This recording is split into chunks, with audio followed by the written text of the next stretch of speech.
Good afternoon and welcome to Morse High School. My name is Eric Varney, and as the principal of Morse High School, I am honored to welcome the Maine Climate Council, along with Governor Mills, to Bath. The City of Bath and Regional School Unit 1 have been taking incremental steps to address the climate crisis, following the lead of Maine's Climate Action Plan. I am hopeful that these consistent steps, which will be discussed today, are contributing to the intended progress towards a critical goal for our next generation. With no further ado, please join me in welcoming a key figure in the implementation of Maine's Climate Action Plan, Governor Janet Mills.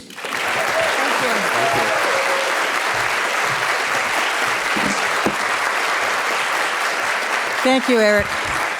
Thank you. Thank you, Mr. Principal.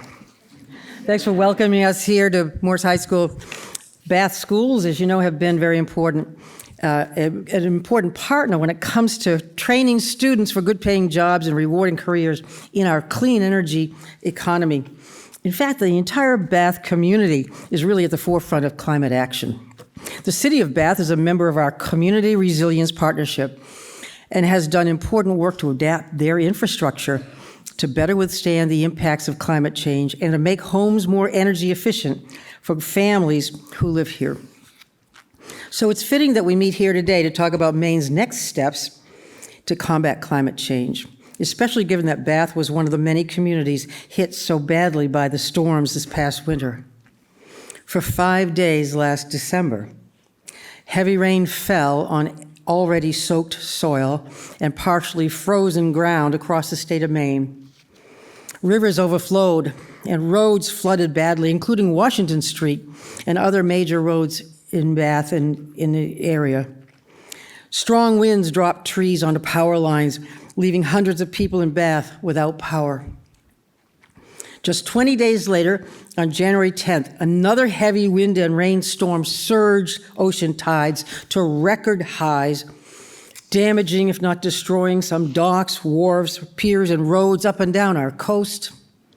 And just 3 days after that, on January 13th, a second storm did even more damage to our coastal communities. In just 4 weeks, last winter, Maine experienced 3 unprecedented storms that caused major inland and coastal flooding and many, many millions of dollars worth of damage in private and public infrastructure. And we lost lives. For comparison purposes, in previous decades, our state averaged 1 disaster or emergency declaration per year, averaged.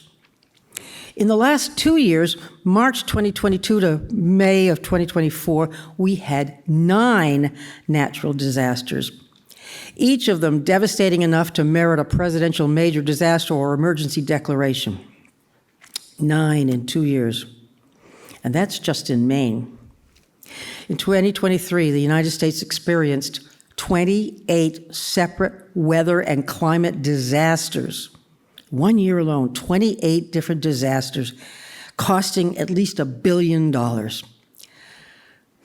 Just 2 months ago, if you remember, more than 130 people died, many swept away by raging rivers where once there were little creeks, and wind and water devastated entire towns, including beautiful Asheville, North Carolina, because of one of the worst storms in U.S. history, Hurricane Helene. And did you listen to the news last night? A bomb cyclone on the West Coast, combined with a river in the sky and hurricane wind gusts, dropped trees on houses all over Seattle and knocked out power all over large areas. Excuse me. Sorry about that. Spam. It is not alarmist at all to say that Mother Nature is changing before our eyes in devastating ways, and we cannot turn a blind eye towards these major threats to our peace, health, and safety. In the aftermath of the storms in December and January in Maine, I knew we had to help communities rebuild in the short term and become more resilient to severe storms in the long term And to help them do that, I proposed and the legislature approved $60 million in storm relief funds, largest amount in state history.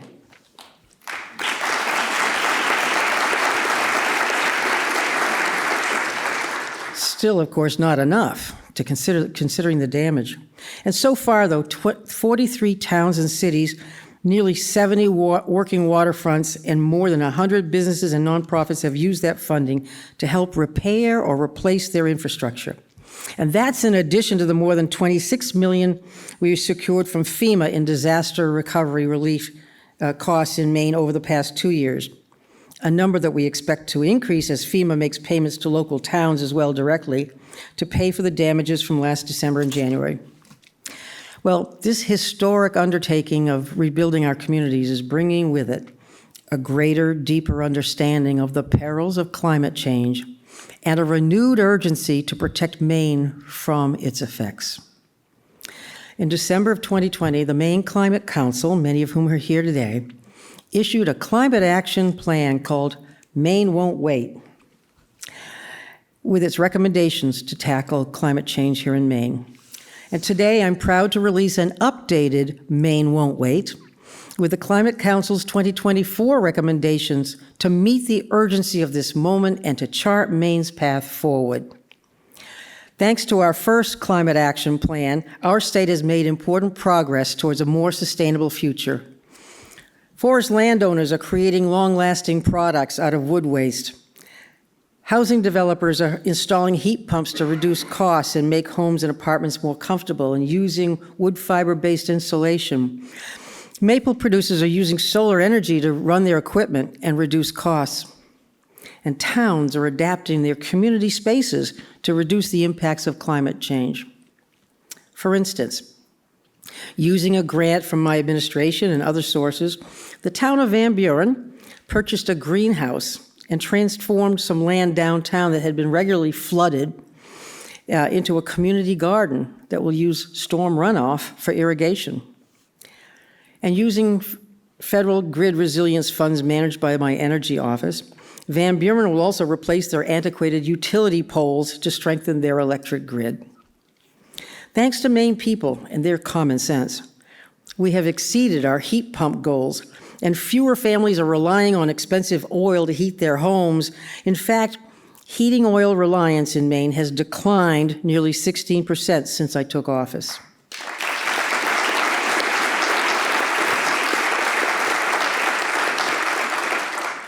That's cutting energy costs. It's keeping people comfortable in their homes and safe year-round, and it's reducing carbon emissions. Well, the demand for more affordable energy is also sparking a demand for retailers and installers, which is also creating jobs in Maine. Our clean energy economy has expanded to more than 15,000 people working in that sector in Maine. And we are more than halfway towards our goal of 30,000 clean energy jobs by 2030. New careers. I know these jobs are attractive to younger people because they want to make a difference in their lives and in their society and in our communities, and that's what's attracting them too. Maine people have adopted new, more efficient technologies for many different reasons. Some people have made the switch to reduce their carbon footprint and protect the planet for their kids and grandkids. Some people wanted to make their business more comfortable for customers. Some wanted to attract new industries and create jobs in their communities. No matter the reason, these people all knew that making the change would save money on energy bills. The cooperation and common sense of Maine people is the reason we have made progress towards our climate action goals through both Republican and Democratic administrations in the White House. Recall, in my first 2 years in office, which were also Donald Trump's first term as president, we created the Maine Climate Council, which then drafted our state's first climate action plan, and we enacted several of our clean energy and energy efficiency goals into law, and we made significant progress on those goals thanks to Maine people. Maine will use this climate action plan to continue our vital work with national, regional, and state partners to tackle climate change, no matter who is in the White House. On the national level, I will keep working with 23 of my fellow governors on the powerful U.S. Climate Alliance, formed in 2017 after the first Donald Trump term withdrew our country from the Paris Agreement. That alliance represents more than half the population of the United States and nearly 60% of the economy of the United States. And when it comes to partners in state, I'm pleased to announce that we have doubled the number of cities, towns, and tribal governments who have enrolled in our community partnership program, Community Resilience Partnership, from 100 to 200, a goal I set in my State of the State address this past January. That is meaningful progress towards our long-term goal of enrolling 80% of all communities in the Community Resilience Partnership. Guided by the goals of this updated action plan, we will keep working to make efficient and heat pumps and weatherization programs available and affordable for Maine people and businesses. And we will keep attracting investments in emerging industries like energy storage to Maine. And we will keep supporting the innovative people who are pushing the bounds of what we can produce here in our state, from nanocellulose at the University of Maine to kelp that is harvested in Penobscot Bay, diversifying our legacy economy. We will keep making progress in our state, no matter who occupies the White House. Even if President Trump and the Republican-led Congress stall the federal government's work on climate change, if they do, because disasters and droughts, floods and storms, bombs, cyclones, and rivers in the sky know no political party. They don't care if your town or your state is rural or urban, northern, southern, eastern or western, liberal or conservative, red or blue. The threat is real, we know it, and the danger is here and now. So again, Maine will not wait to act. And like Maine families have always done, we want to be prepared for every onslaught of nature and do our best to reduce the threat at our doorstep. We will continue doing this vital work with a resolve and commitment of preserving our natural resources and protecting the health, safety, and survival of our communities and our people. There can be no higher priority. So thank you.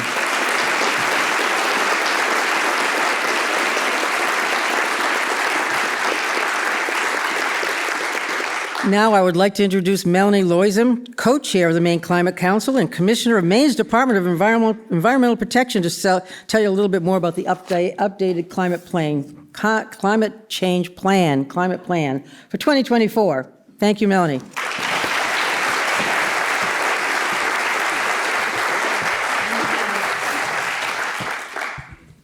Thank you so much, Governor. It's an honor to be here with you today and with Director Pingree and the members of the Maine Climate Council to present this update to Maine Won't Wait, Maine's plan for climate action. I'd like to thank all of the counselors and working group members, especially our working group co-chairs, for the time and effort you committed to identify actions Maine people can take to be more resilient to changes in our climate and to do our part to reduce greenhouse gas emissions. I'd also like to thank the more than 1,000 people who contributed to development of this plan through participation in public meetings, written comments, and survey responses. Maine law requires us to reduce greenhouse gas emissions 45% by 2030 and 80% by 2050, compared to 1990 levels. The good news is that we've already achieved a 30% reduction, while at the same time, Maine's gross domestic product increased from $37 billion in 1990 to $63 billion in 2021. We're on track to meet our 2030 emissions goal, but we know it will be more challenging to meet our 2050 goal. The Council is charged with identifying strategies to meet these goals and to revise those strategies over time as technologies and markets change. Every 4 years, Maine's Climate Action Plan must be revised, taking into consideration the latest science, experience, and lessons learned since the last plan was issued. We know that combustion of fossil fuels remains the largest source of CO2 emissions in Maine, as well as the largest source of other harmful air pollutants. Most of our emissions come from the transportation sector and from our own homes, as most Mainers remain reliant on gasoline, heating oils, and other fossil fuels. The 2024 update to Maine Won't Wait will help guide our path to further emission reductions through the use of cleaner energy sources across all sectors of our economy. Weatherization and electrification of homes, businesses, and schools powered by Maine-made energy will keep our families warm through our wild winters and will reduce the risk to water quality from leaking oil tanks. Widespread availability of chargers for EVs will attract more tourists to Maine's vibrant villages and make charging your EV at home or wherever you want to go easier than filling up your tank with gas. The 2024 update to Maine Won't Wait embodies input from all of you who are experiencing the effects of a changing climate here in Maine. With that, I'm going to turn it over to my co-chair, Director Hannah Pingree, to walk you through some of the details of the Council's recommendations.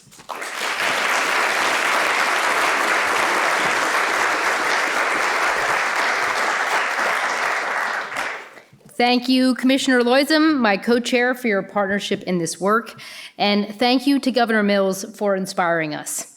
When you took office in 2019, you made common sense climate action a priority, and you coined the term Maine Won't Wait. And we have not. It is an honor to do this work under your leadership. In addition to Melanie's thanks of our Climate Council, our working groups, and subcommittee members, I also want to thank the amazing staff who did the heavy lifting across state government, especially my staff at GOPIF, the Governor's Office of Policy, Innovation, and the Future, and David Plum and his team. Go team.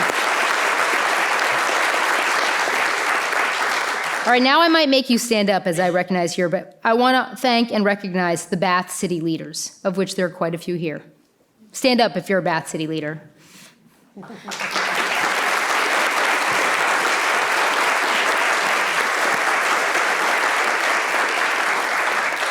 We have an awesome group of elected officials in the room from the Maine legislature, including Representative Kessler and Senator Brenner, who are on the Maine Climate Council, and a whole bunch of others. So stand up if you're in the Maine legislature.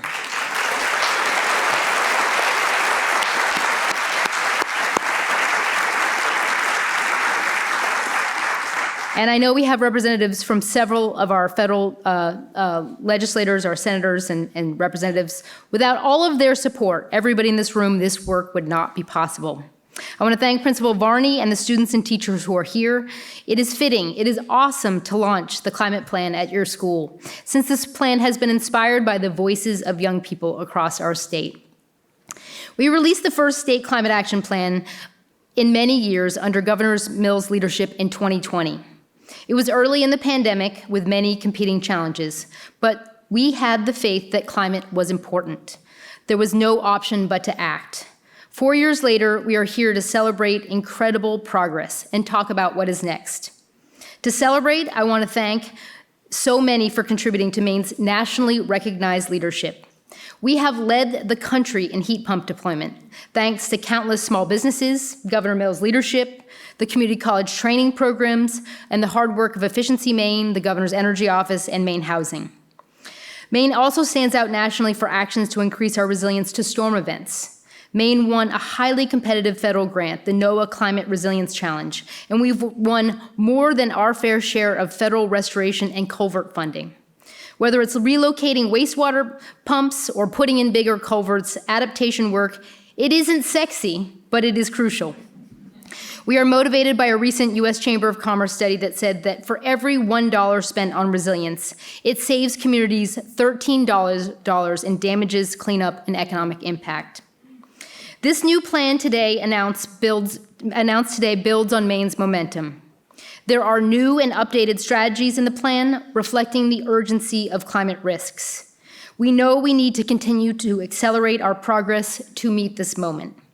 So for some of the new items in the plan, there is a major theme of resilience and new strategies in every sector to reach that goal, from supporting improved disaster planning and post-storm cleanup, a major focus on working waterfronts, and specific actions to assist our communities.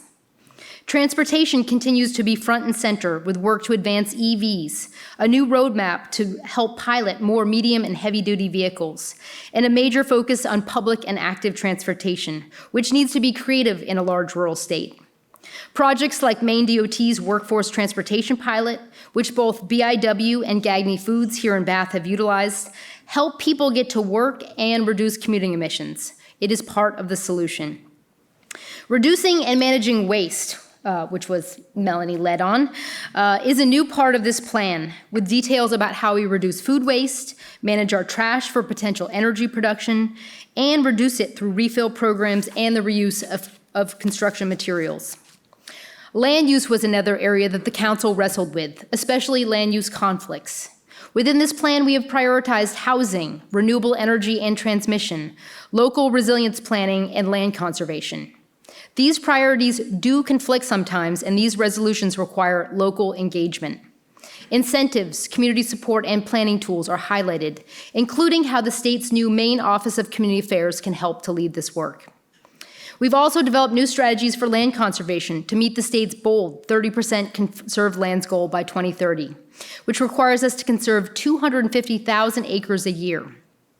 The plan also highlights urgency around waterfronts and how we'll help Mainers consume 30% of their food from our own farmers here in this state by 2030. We are also leaning into ways to lead by example for cities and for towns, for the state and businesses, as well as our schools through the new Green Schools program. We think helping to reduce energy costs and improve old buildings and involving young people in new clean energy careers is good for students, it's good for taxpayers, and it's good for the future. Lastly, this plan has a strong focus on affordability. Maine people strongly support clean energy, but they need to see the benefits, from jobs to more affordable and reliable power. This plan highlights strategies to advance both affordability and reliability. It lays out ways to utilize new, innovative technologies that can help avoid outages and make our energy systems more efficient. There are a couple of new bold goals in the plan, too. The governor announced our goal of 80% of all communities enrolled in the Community Resilience Partnership Program, which is more than 385 towns. So at 200 or maybe even 201 towns today, we are more than halfway there. We commit to 40,000 heat pumps in low-income homes by 2030 as part of the state's goal to install 175,000 more heat pumps by 2027. We set a goal to reduce emissions in state buildings 50% by 2030 and have 150,000 EVs and plug-in hybrid EVs on the road by 2030 and 700 publicly accessible chargers. We will build and renovate 1,500 energy-efficient affordable housing units each year, and we'll add 7,000 new registered apprentices to Maine's workforce by 2030. We know we can't build clean energy or resilient infrastructure without a skilled workforce. This plan is not about the state, but it is about all of us, our schools, our businesses, our homes and communities, and how we together can take action to protect our people, our communities, and our beautiful state. We cannot do this work alone at the state level, and we invite every one of you to join us in this continued work. So thank you.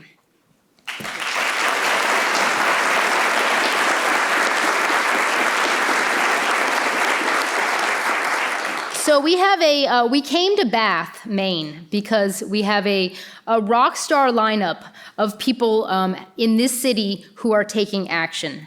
And I have a whole group of folks who are going to tell you why Bath is on the front lines of this issue. So we've got Rod Melanson, Bath's Sustainability Director, who's going to highlight the work the city has done. Micah Depper, Bath middle school teacher, and his middle school students who are in the room, who have helped their school district lead, as well as student Ren Koffinger. Deb Kelleher is here with Bath Housing, a true leader in the state in housing issues and how this work is benefiting people in Bath through housing work. And lastly, Julie Stone from JMG and Bath Tech has done incredible work with Maine students and employers to build the workforce of the future. So with that, I am going to pass it off to Rod.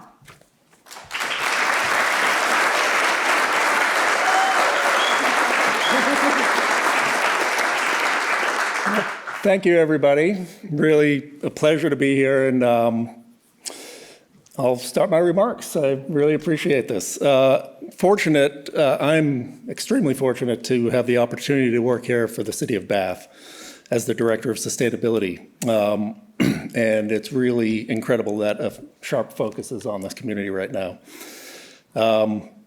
Bath is well versed in being a resilient community, having deep roots in community stewardship and a long history of working together to create a place that cares for their neighbors' welfare and plans for the community's prosperity. Today, Bath has undertaken actions fully supported by and aligned with the state's Maine Won't Wait plan. We are planning for coastal resilience following the completion of an in-depth vulnerability analysis funded through this program, the Community Resiliency Partnership. And yes, we did experience firsthand flooding last winter, raising both awareness and anxiety levels. We are implementing electrification and efficiency measures for city facilities and other projects through the CRP. We are developing mechanisms to assist community members with their sustainability projects. We are working towards better conditions for walking, biking, and public transit, adding to what is most likely, in my opinion, one of the most walkable municipalities in the state of Maine. We're continually engaging with our community members in efforts to serve them better. Most recently, our effort entitled Resilient Bath has been our major focus. While associated with our latest equity-based climate action planning effort, and I want to say thank you, Council, for adopting it last evening. We can round of applause.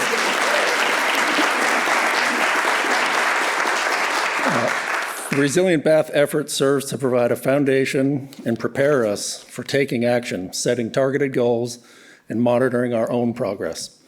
It is a plan that provides pathways for all residents, institutions, and businesses who can contribute to these goals and together make a measurable difference.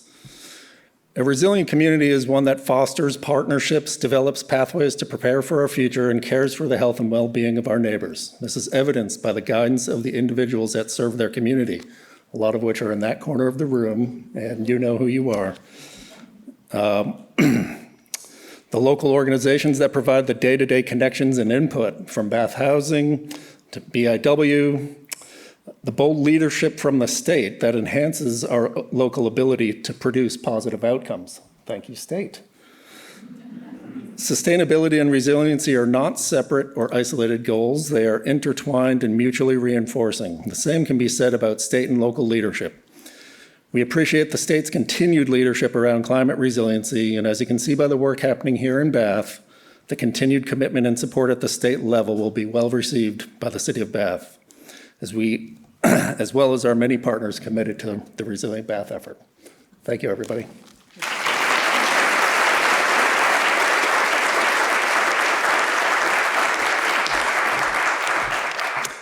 Thank you, Governor Mills, and all of our honored guests for being here. Good afternoon. In June, RSU 1 became one of just a few school districts in Maine to pass a climate change response resolution, which we've called RSU 1 Won't Wait. The goals of our resolution are to reduce emissions and waste throughout district operations and to ensure our graduates are climate literate and prepared for jobs in a changing economy. I applaud our school board for taking bold action and declaring the urgent need to confront the climate crisis. While it's possible to invest in solar, upgrade boilers, and compost food under the banner of cost savings alone, they chose to tell a more powerful and complete story. When we omit discussing climate change as a reason for action, we cede an opportunity to shape the public discourse. Silence is a position that is easily challenged, and we can anticipate being challenged more brazenly in the coming years. Bills to ban the teaching of climate change have already been introduced in several states, including one that thankfully didn't pass in Maine. If we can't teach about climate change, how can we hope to meet the ambitious yet necessary goals in Maine Won't Wait?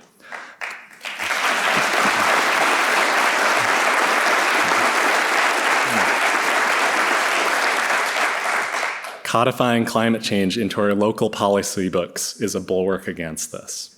To meet the goals of our resolution, we created a committee that includes students, giving the next generation of leaders real influence over our educational priorities and how we use resources. They're sitting in this room, seeing how the courage and vision of our state leaders has created a roadmap for averting environmental catastrophe and creating opportunity at the same time. Teachers, students, and community members across the state want to see climate action in their school districts, but they need support to make it happen. Technical experts, grant writing support, Organizing and communications capacity and professional development are key to maximizing our impact and accelerating our work. Now is the moment to help every district in Maine pass climate change response resolutions. RSE1 won't wait, and neither should you. Thank you.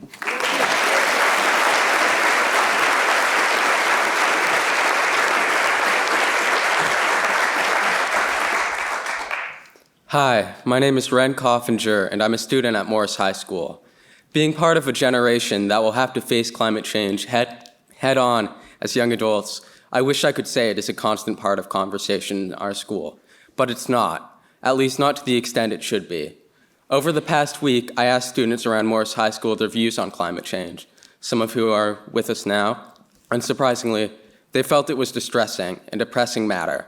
I am proud that we have begun the work of addressing climate change in our district, and I hope it gives students a reason to be optimistic and serves as a stepping point for further change. There's a teaching in the Talmud in which a rabbi asks his elders if action or learning is more important. The elders come back with the response that learning is more important, but only when it leads to action. We have one half of the equation. Students, the whole world, are aware of the issue of climate change, but now we need to take action, whether that is through prompting classroom conversation, composting, passing legislation, whatever you can do at your level. We can't wait for the next disaster to strike. Now is the time for change, and I am so proud of the progress we've made. Thank you.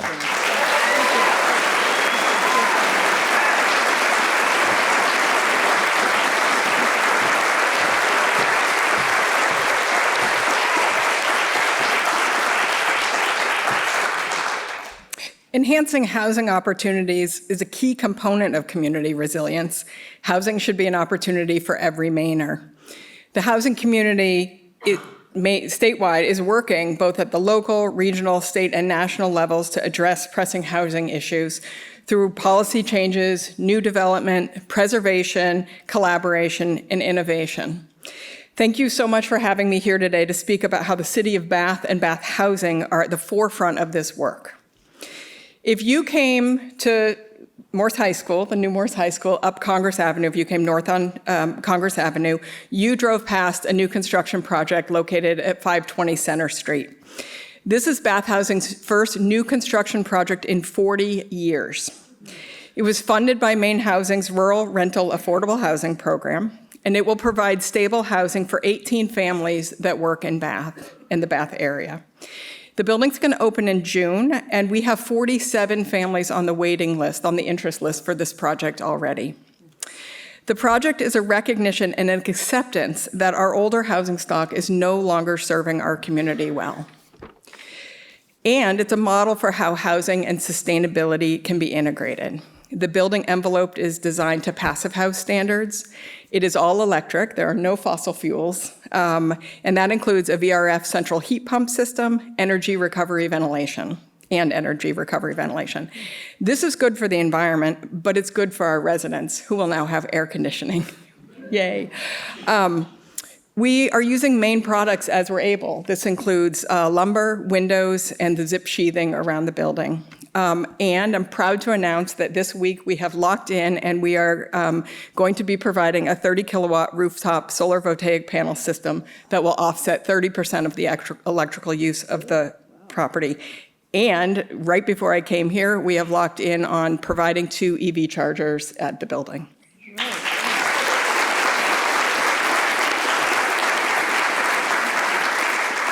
But it's not just what's inside this building that's making a difference. It's all about the location. This property, again, you saw it, is adjacent to a city bus stop. It is within 1 mile of walking distance to so many key Bath area employers, from General Dynamics, Bath Iron Works, the area YMCA, the school district, the industrial park. I can go on Shaw's, the shopping center. It is walkable to everything, and as Rod shared, we have some great walkability work going on here in Bath. It's going to reduce transportation obstacles and possibly even reduce the reliance on vehicles for mobility at all. And it's the first of 5 housing projects that are going to be located in this 1 mile area here on Congress Avenue corridor. This is a designated growth area by the City of Bath, and the work that we're proposing is supported by the city's new comprehensive plan, including its housing and climate goals. And it benefits from LD 2003, which was Maine's landmark housing law related to zoning and land use policies. We're on track to create 240 new housing units right here and to conserve 10.5 acres of land with Kennebec Estuary Land Trust for local usage right in the center of our community.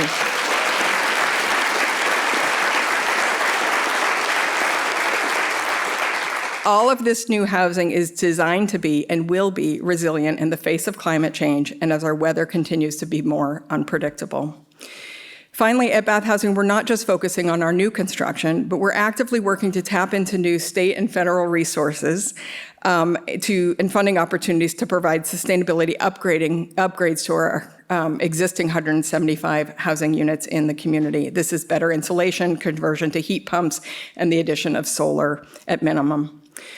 We understand that housing solutions and climate action go hand in hand, and I couldn't be happier to work on these issues in the city of Bath with the most amazing city council, city staff that really understand, are pragmatic, and actively working, proactively working to address these issues. And happy that we get to be showcased today. Thank you.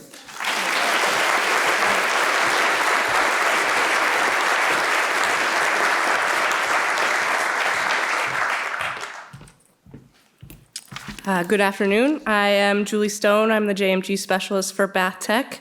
Thank you for the opportunity to speak today about how JMG is working to integrate local businesses along the Mid-Coast and creating hands-on learning opportunities for our students in the community.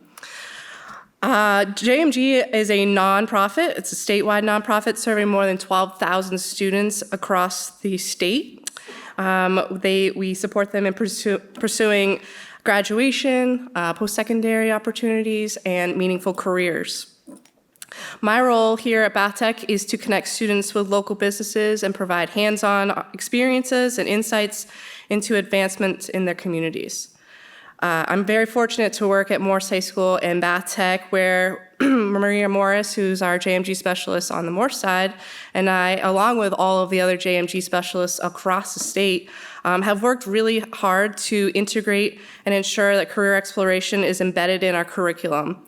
And we do this through a number of opportunities. We have extended learning opportunities. We have the Maine Career Exploration Badge, which provides $500 for students to explore a career of their interests. We also provide internships, job shadows, guest speakers, and tours and places. These initiatives provide students with practical experience and exposure to growing industries like the renewable energy and green energy jobs across the state. Some of the really cool opportunities that I've had students engage in and with some of our local businesses are Mid-Coast Energy Systems, which is in Damariscotta.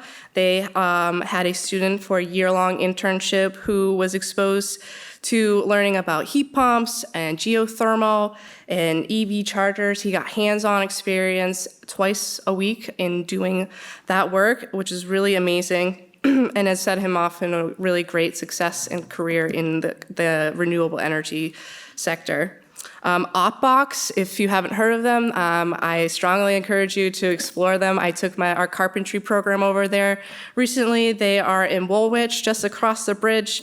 They are showcasing how recycled plastic bottles are transformed into sustainable buildings for companies like Clink and LL Bean and many others that will probably be very interested in their homes. Lastly, Maine Solar Solutions has been a really great partner for us with our electrical students. They've come in and talked to our students about the solar industry and the promising career paths that our students could partake in that. With the work that the Maine Climate Council has done, I aim to expand these career opportunities, exposing more students to in-demand green energy careers. These efforts will provide and prepare our students for success in a sustainable workforce and foster a cleaner, more sustainable future for all of us. Thank you, Governor Mills and DECD Commissioner Heather Johnson, who is here with us today. JMT is on track to provide 6,000 high school students with a 40-hour paid work experience through the Maine Career Exploration Badge. Many students have had job placements in green and renewable energy fields, and this initiative represents a $3 million investment directly in our students as they explore career opportunities in Maine. So thank you. Your support empowers us to equip students with the skills and opportunities needed to thrive in clean energy industries, contributing to a healthier environment and a more sustainable world for all of us. Thank you very much, and I'll hand it back over to Governor Mills.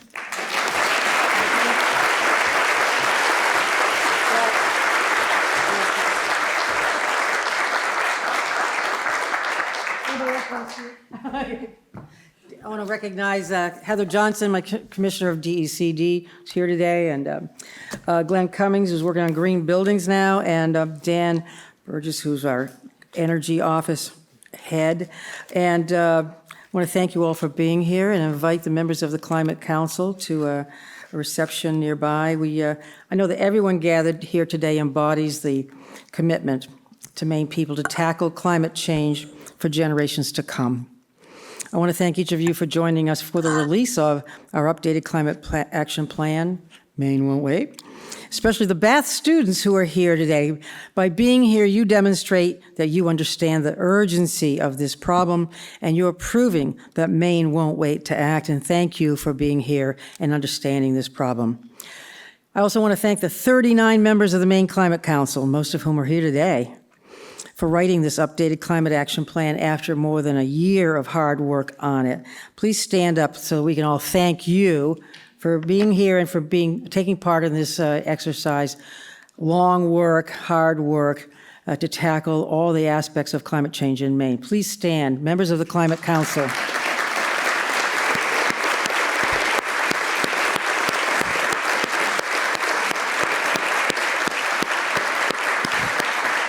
Thank you. And I'd also like to recognize the many working group and subcommittee members, some of whom are here today as well, and who informed the work of this updated plan on every topic, from infrastructure to energy to natural and working lands to transportation. Thank you all for your hard work, too. Those of you who are here today, please stand as well. Subcommittee members, task force, working group.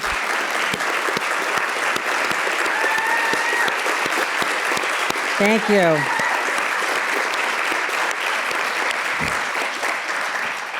Our work is far from complete, but it's important to celebrate the release of today's plan as the next step in our fight. Thank you all for being here. I'd like to now welcome the members of the Maine Climate Council to join me for a reception across the hall. Thank you.